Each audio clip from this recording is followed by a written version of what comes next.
Alright, so let's take a closer look at the Cape Gooseberry.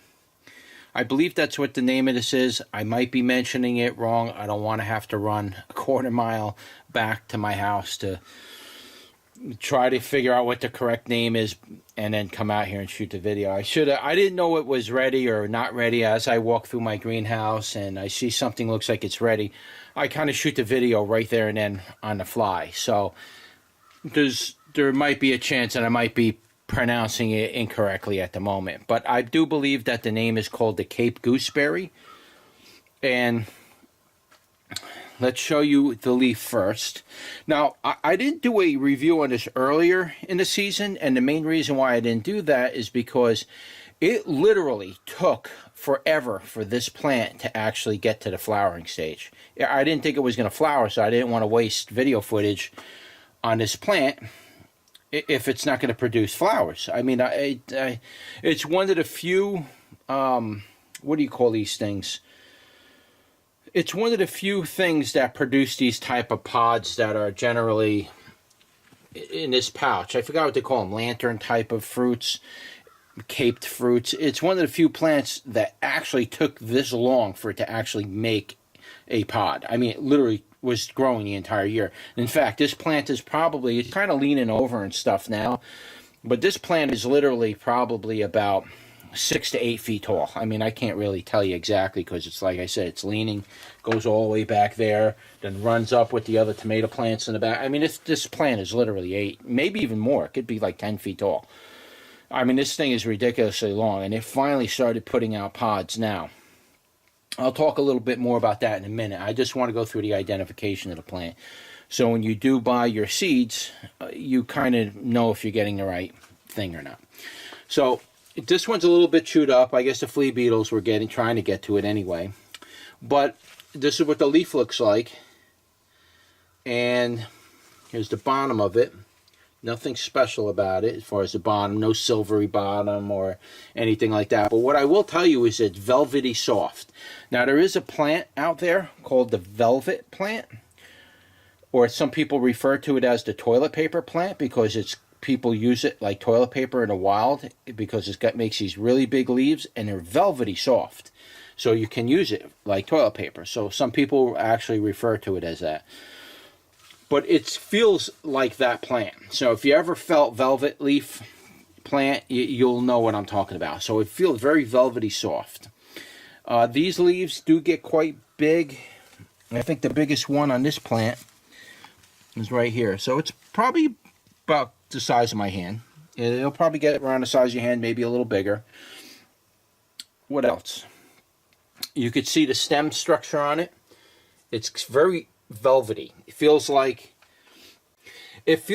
the stem on my goatsweed pepper plant, that very soft velvety plant. It feels kind of like that, but it's not. It's more round and it's got some purpling at the nodes, as you can see. There's not much purpling elsewhere in the stem. The stem is very round. You can see the way it branches off. It kind of throws out these big odd branches and just kind of not much of a pattern to it really, other than it growing tall. Now I got some more outside. I'll show you those as well. But here's a look at the flower. I'm glad I got a nice image of that flower. I've been trying to get this flower while it's in that bloom state.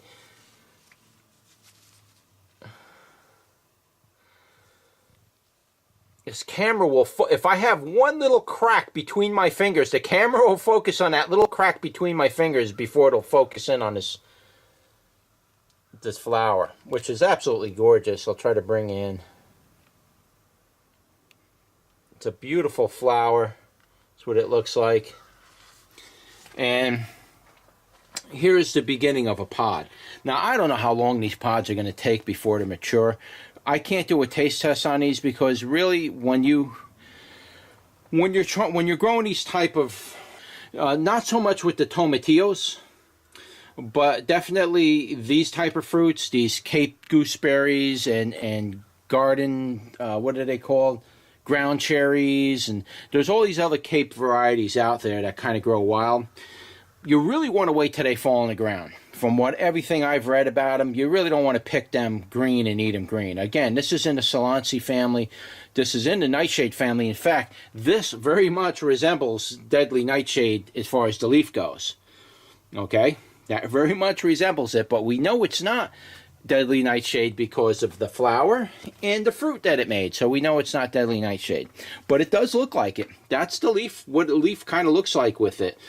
So it's not deadly nightshade. But what I'm trying to say is that even with these fruits becoming off this plant, and it's in the Solanaceae family or the nightshade family, you really want to wait until the fruit drops off the plant and eat what's on the ground. You don't want to pick them off the plant and eat them. They're not ripe enough. And when they're not ripe enough, they're higher in concentrations of alkaloids and oxalic acid and all these other compounds that can really harm your kidneys down the road. And some people laugh and say, no, I eat the fruits raw, I eat them green, I cook the leaves. And those people eventually are going to be on a dialysis machine. So my recommendation to you is with any of these plants, if you're going to eat the fruits or you're going to grow them, even if they're safe to buy in a store, you buy them from your seed company and you grow them, you want to wait until the fruit is fully ripened, all your starches are converting over to sugars, and then eat it and it's on the ground. Just follow the rules, because there's a reason why it's the information's out there and everybody's telling you to do that. They're not telling you to eat it raw. You have to learn to respect that when it comes to these plants, because you don't want to harm yourself, and it can happen. Even with a lot of these wild plants I show you, you really don't want to eat a large abundance of them because of the oxalic acid, and there's some other compounds in there that are really not good for your kidneys and your liver. And your liver and your kidneys are very, very important, because if they go, you're without a dialysis machine and without a kidney transplant, you're not going to live forever. So you want to extend life. That's the idea of eating a lot of this stuff, but you got to eat things wisely. And with this plant, you want to make sure that those fall off the plant before you eat them. They need to be on the ground. There's a reason why they named them ground cherries. Okay? So you want to wait until these things fall onto the ground and you eat them. This particular variety of caped berry, whatever you want to call it, this is supposed to get much larger than a regular ground cherry. Ground cherries are very small. This is supposed to get almost to the size of a tomatillo. A small tomatillo. Now, like I have tomatillos here. I'll show you. It's good to show you these other varieties when I'm shooting this video, because that way you can kind of see the differences. Now here's the Amarilla tomatillo. It comes up wild. I grew these one year and now they're coming up every year. I finally got rid of the purple tomatillo. I don't really see those coming up. There might be a couple plants here still on the purple variety, but they became a pain in the neck for me. And I just didn't really care for the taste at all. At least with the Amarillo, when it gets cold, they taste pretty good. But this is generally what this is going to look like. This one's actually small. Should pick you a bigger one.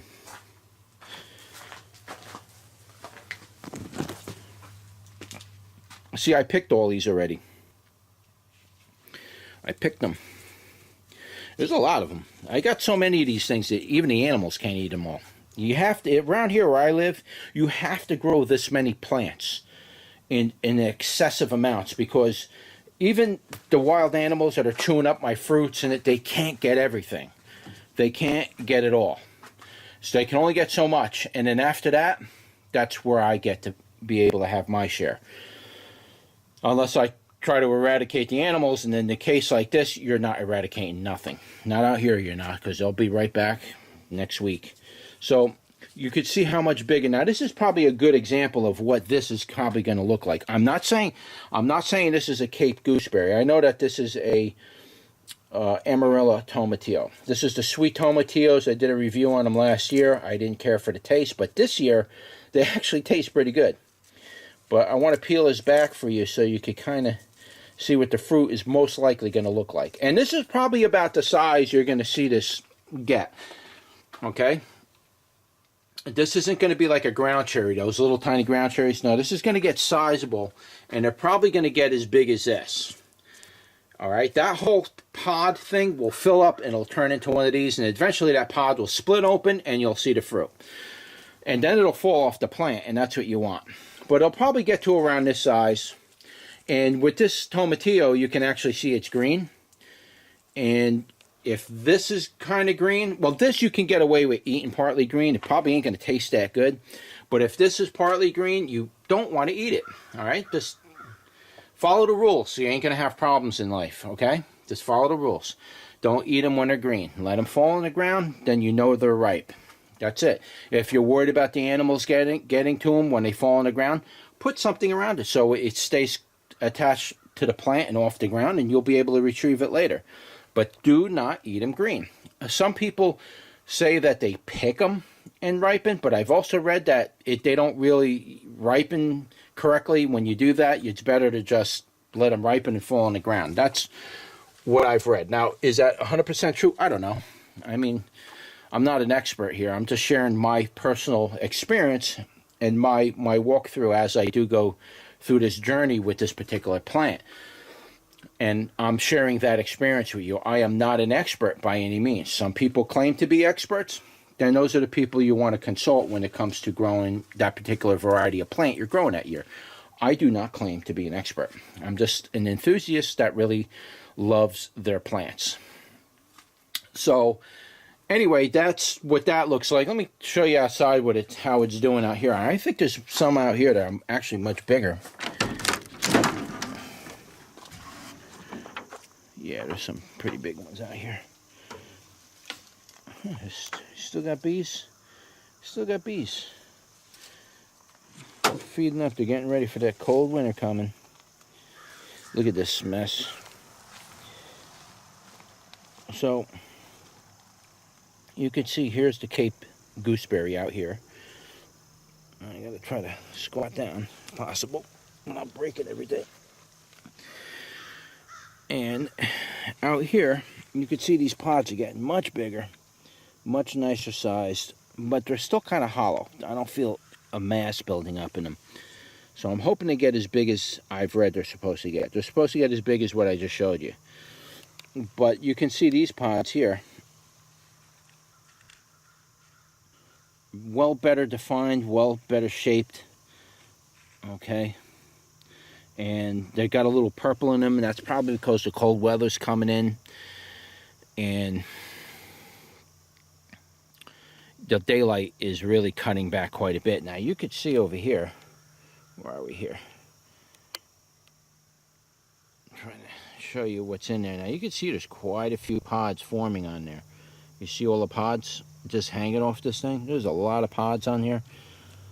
So there's quite a few. And here's a nice big plant. It actually leaned over. It's growing wild all over the place. Like I say, this time of the year, I don't really care. I let them grow wild. I let these plants grow wild at the end of the year. Give them a chance to produce seed, because that's really what they want to do. But yeah, you can see this one really spread out here.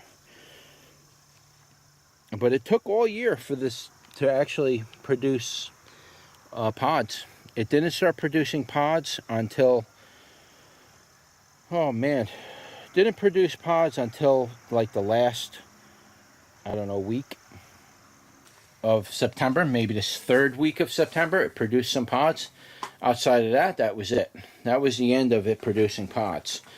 So if I get any viable pods by the end of the year that I can taste test, I will pick them and I'll do a taste test, and I'll just shoot a short video on it, and I'll try to connect these two videos together so you can see the taste test. But it's obviously not ready for taste test, and so I'm not going to be able to taste test it.